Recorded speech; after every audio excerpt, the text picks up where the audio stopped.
Welcome to the complete animation of Xibalba from 2014's animated feature film, The Book of Life.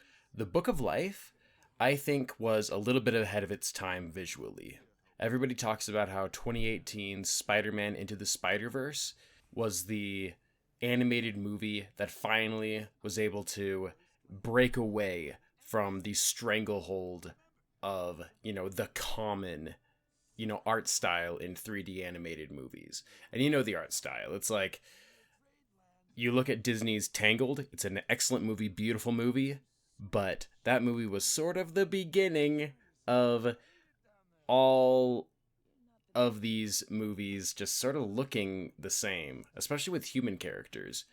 And I think the worst offender ever is DreamWorks' Spirit Untamed.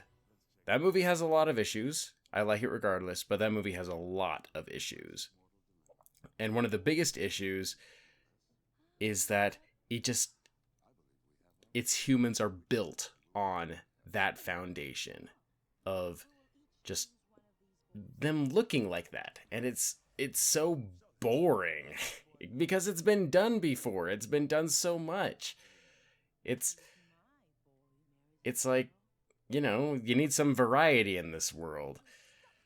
And so the Book of Life that came out in 2014 is really unique. And the biggest thing that it does is finally have a main cast of characters that don't just look the same.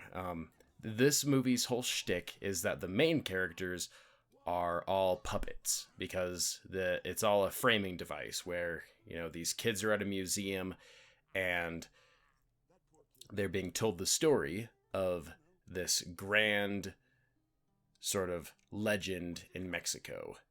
And it's being told with these wooden, puppets or wooden dolls or whatever.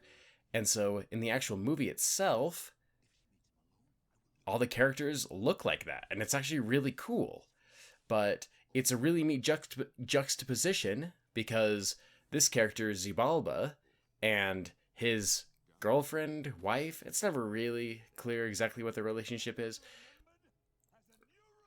They are not puppets. They are very much so like their real thing, but they also have really cool designs. And I think like one of the most striking things about Xibalba is his eyes. His eyes are literally these glowing red skulls.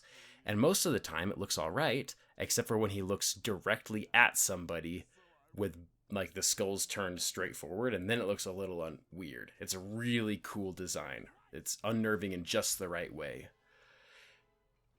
Now, I think that story-wise, the Book of Life is also really interesting because it's one of the few movies that I know of that really harken back to like classic mythology sort of stories where basically there's these two characters who are essentially gods, but they're not gods in, like the traditional Christian sense of being an omnipotent, omniscient, omnipresent, omnibenevolent, ruler and master of the universe. Instead, these are just basically humans that have a few powers beyond this world, but besides that, they're really human and they are susceptible to human foibles.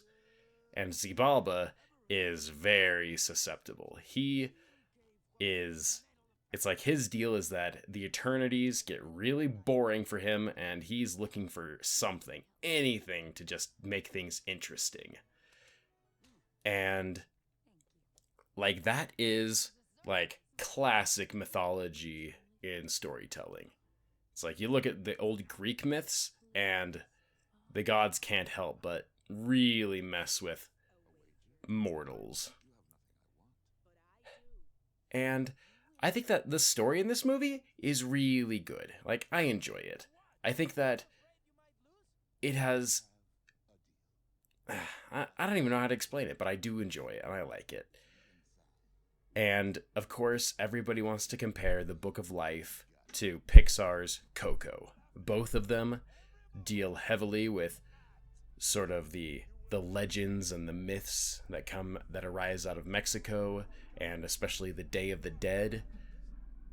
They both share a lot of elements, but those are just very surface level comparisons, very surface level. I mean, for one thing, Coco, its art style for its humans leans straight into the art style complaint that I was talking about earlier. It's like the humans look like they came right out of that art style. And they look good, but it's nothing unique. The only thing that really happens unique in Coco is the land of the dead full of skeletons. And that one actually looks really good. So I do recommend both Coco and Xibalba. And I would just like to thank my older brother for being the first paying video requester. He gave me $20 and I made this video for him. So I hope he likes it. And I hope everybody else who watches it likes it as well. Thanks for watching.